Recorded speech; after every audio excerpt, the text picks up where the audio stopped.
एक गांव में एक निर्धन ब्राह्मण अपनी पत्नी के साथ रहता था। उसकी गरीबी हालत देखकर गांव के लोगों ने सोचा कि थोड़ा चंदा इकट्ठा करके क्यों न इसे कुछ काम करा दिया जाए। गांव के चौधरी की देखरेख में चंदा इकट्ठा किया गया तथा उससे ब्राह्मण को एक घोड़ा तांगा दिलवा दिया गया। ब्राह्मण उससे सवारी ढोता और इस प्रकार अपना गुजारा चलाने लगा। एक दिन सुबह जब ब्राह्मण शहर से गांव की तरफ लौट रहा था तो उसे दो सवारियां मिली। उनमें से एक सरकारी विभाग में अमीन व दूसरा उसका चपरासी था। उन्होंने ब्राह्मण से पूछा, क्या तुम्हारा तांगा खाली है? अगर खाली है तो गांव तक चलो, वहाँ का क्या लोगे? ब्राह्मण ने कहा कि खाली है और अमीन साहब से वहाँ के 5 रुपये लूंगा और चपरासी से 2 रुपये। अमीन ने कहा कि ऐसा क्यों? इस पर ब्राह्मण ने कहा कि चपरासी की आय कम है और आपकी ज्यादा, इसलिए उससे किराया कम लूंगा और आपसे ज्यादा। सौदा तय हो गया। सफर करीब 10 किलोमीटर का था। दोनों तांगे में बैठ गए और चल दिए। चपरासी काफी बुजुर्ग था। ब्राह्मण ने चपरासी से कहा कि चपरासी साहब, आप काफी बुजुर्ग हैं, कृपया अपने अनुभव के आधार पर कोई ऐसा किस्सा सुनाइए जो जीवन में काम आए। चपरासी ने कहा कि एक अनुभव का 1 रुपया लूंगा। ब्राह्मण ने कहा कि ठीक है, सुनाओ। उसने सोचा कि सफर कटेगा और 1 रुपया कम मिलेगा तो कोई बात नहीं, 3 रुपये तो अमीर साहब से फालतू लेने ही है। चपरासी ने कहा कि सुनो, अपने मन की या ऐसी कोई बात जिसे आप छिपा कर रखना चाहते हैं उसे कभी भी अपनी पत्नी को मत बताना। ब्राह्मण ने कहा, आगे? चपरासी ने कहा, बात खत्म हो गई और सुननी है तो उसका 1 और रुपया लगेगा। ब्राह्मण ने सोचा, अभी तो अमीन के 2 रुपये और बचे हैं, क्यों न एक बात और सुन ली जाए। उसने कहा, ठीक है, सुनाओ। चपरासी ने कहा कि जिस बात को 4 आदमी कहे उसे मान लेना चाहिए। ब्राह्मण ने पूछा, आगे? चपरासी ने कहा कि बात खत्म हो गई। अगली बात के लिए अगर 1 और रुपये और देने के लिए सहमत हो तो सुनाओ। ब्राह्मण ने कहा, ठीक है, सुनाओ। चपरासी ने कहा कि मुर्दे को कंधा देना चाहिए, वह कुछ दूर उसके साथ साथ चलना चाहिए।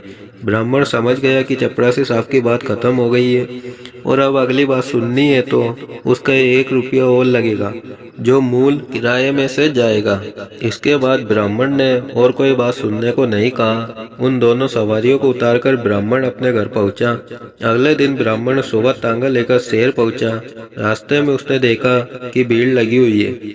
थोड़ा आगे चलकर देखा, वहाँ पुलिस वाले भी खड़े थे।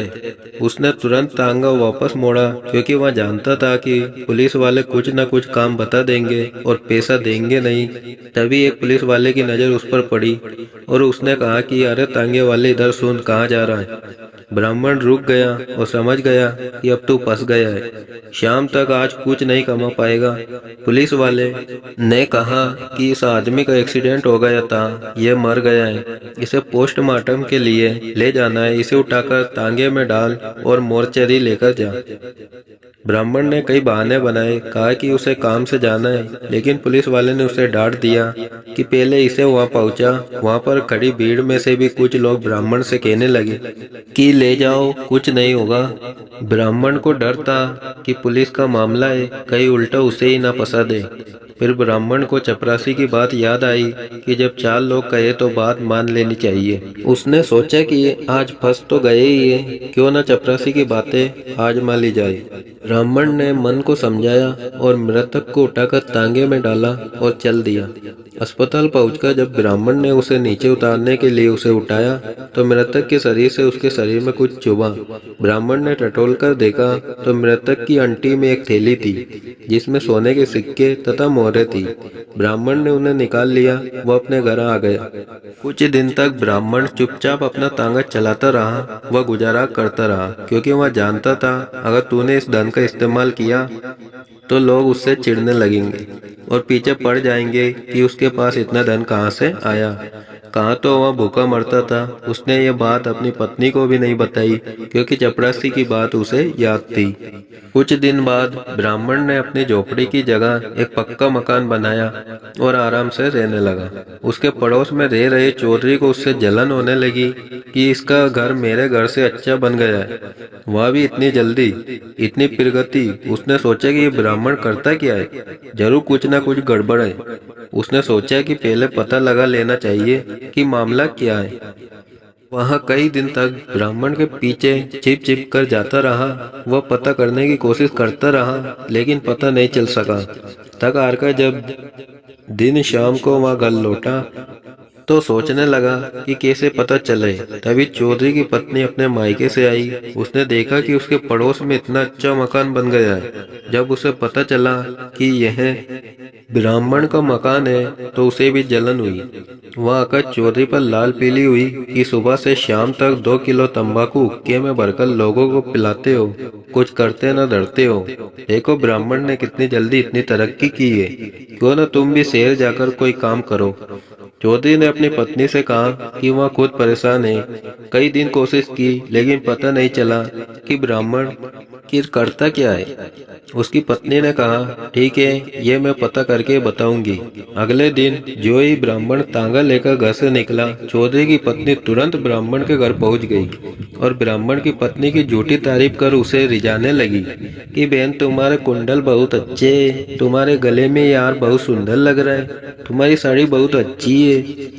इतनी तारीफ सुनकर ब्राह्मण की पत्नी फूली नहीं समा रही थी। बस फिर क्या था, उसने चौधरी की पत्नी को बिठाया और कहा, बैठो बहन, तुम तो दिखाई ही नहीं देती हो, ये तो तुम्हारा ही घर है, आती रहा करो। अच्छा बताओ क्या खाओगी। फिर ब्राह्मण की पत्नी दूध ले आई और दोनों दूध पीते पीते बातें करने लगी।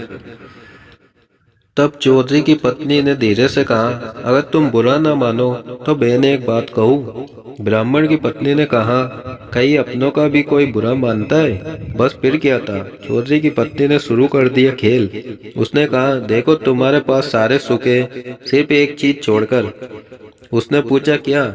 चौधरी की पत्नी ने कहा कि तुम्हारे पति तुम्हें अपनी बातें नहीं बताते कि वो क्या करते, कैसे पैसा कमाते, और हमारे चौधरी मुझसे पूछे बगैर कोई काम नहीं करते और शाम को आते ही 1-1 मिनट का हिसाब देते। ब्राह्मण की पत्नी ने कहा, चिंता न करो बहन, आज से मेरे पति भी 1-1 मिनट का हिसाब देंगे। शाम को ब्राह्मण जब घर लौटा तो उसकी पत्नी ने खाना नहीं बनाया था और तैयार बैठी थी। उसका चेहरा देखकर ब्राह्मण भी समझ गया कि आज कोई बात जरूर है। ब्राह्मण ने पूछा, क्या बात है, तबीयत तो ठीक है। ब्राह्मणी ने कहा, तुम्हारी बला से तुम्हें क्या, तुम मेरी परवाह करते ही कहाँ हो। ब्राह्मण को शक हो गया कि कोई चक्कर जरूर है। उसने कहा, बताओ तुम्हारी परवाह कैसे नहीं करता। पत्नी ने कहा कि तुमने मुझे आज तक नहीं बताया कि इतना पैसा कैसे और कहां से आया जिससे ये मकान बनवाया, और तुम तांगा चलाने के अलावा और क्या करते हो। अब ब्राह्मण का शक यकीन में बदल गया कि जरूर कोई मेरी असलियत मेरी पत्नी के जरिए जानना चाहता है। लेकिन उसे चपरासी की बात याद थी। उसने कहा, पूछो क्या पूछना चाहती हो। उसकी पत्नी ने कहा कि पहले तो ये बताओ कि तुमने इतना धन कहाँ पा लिया जिससे ये घर बना। ब्राह्मण समझ गया कि हो ना हो ये उसकी पड़ोसी चौधरी की चाल है। ब्राह्मण जानता था कि वह मूर्ख अपनी पत्नी के कहने पर चलता है। उसने सोचा और अपनी पत्नी से कहा कि देखो, मैं तुमसे बहुत ज्यादा प्यार करता हूँ, मैं तुम्हें दुखी देखना नहीं चाहता, इसलिए मैंने तुमको अपने बारे में कुछ नहीं बताया। तुम मेरे कष्टों के बारे में सुनकर दुखी हो जाओगी, परंतु जब तुमने जिद कर ली है तो मैं आज तुम्हें सब कुछ बता दूंगा। ब्राह्मण ने कहा, देखो किसी को बताना नहीं, मैं सुबह तांगा लेकर शहर में जाता हूँ। वहाँ पर ताने के सामने एक आदमी है, वह 5 रुपये देकर एक जूता मारता है। मैं रोजाना वहाँ जाता हूँ। शहर के बड़े बड़े धनवान लोग भी वहाँ आते हैं। बहुत लंबी लाइन लगी रहती है। मैं भी उस लाइन में लग जाता हूँ और 50 जूते लगवाता हूँ तथा थोड़ी देर सुस्ताने के बाद फिर लाइन में लग जाता हूँ, फिर 50 जूते लगवाता हूँ। इस तरह से 500 रुपये प्रतिदिन कमाकर इकट्ठा किया है, ये सब धन। पत्नी ने सोचा कि मैं भी कितनी मूर्ख हूँ कि मेरा पति कितना परिश्रम करके आया है और मैंने उसके लिए खाना भी नहीं बनाया। ब्राह्मण मन ही मन खुश था कि चौधरी को अब जरूर सबक मिलेगा। ब्राह्मण जल्दी से खाना खाकर सोने का बहाना कर लेट गया।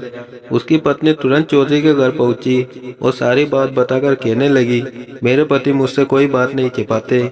चौधरी की पत्नी ने कहा, सच कहती हो बहन, तुम बड़े नसीब वाली हो। शाम को चौधरी घर आया। उसकी पत्नी ने आते ही सारी बात बताई और कहा कि तुम तो शरीर में भी ब्राह्मण से ठीक हो। वह एक बार में 50 जूते लगवाता है, तुम तो 100 लगवा सकती हो।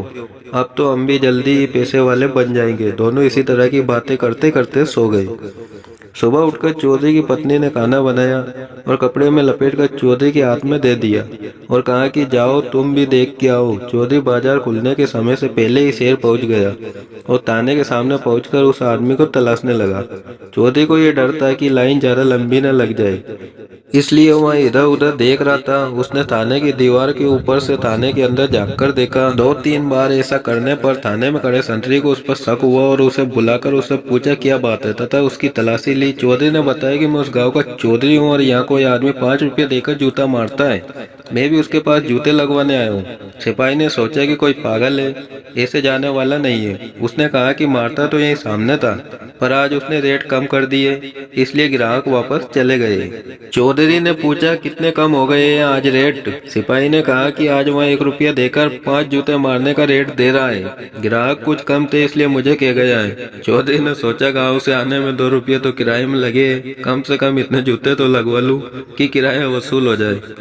चौधरी ने कहा कि ठीक है, तो आप 2 रुपये के जूते मार दो। सिपाही ने अपना बड़ा सा बूट निकालकर चौधरी के सिर में मारा। चौधरी को चक्कर आ गया, लेकिन उसे किराया पूरा करना था, सो उसने कहा कि जल्दी जल्दी मार दो। सिपाही ने एक के बाद एक 10 जूते मारे।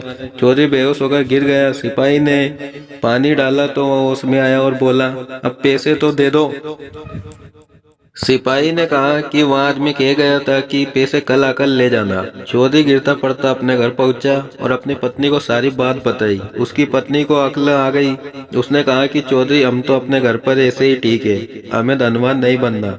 फिर वह ब्राह्मण के घर कभी नहीं गई। तो गाइस यार, आपको भी चौधरी नहीं बनना है अपनी लाइफ के अंदर।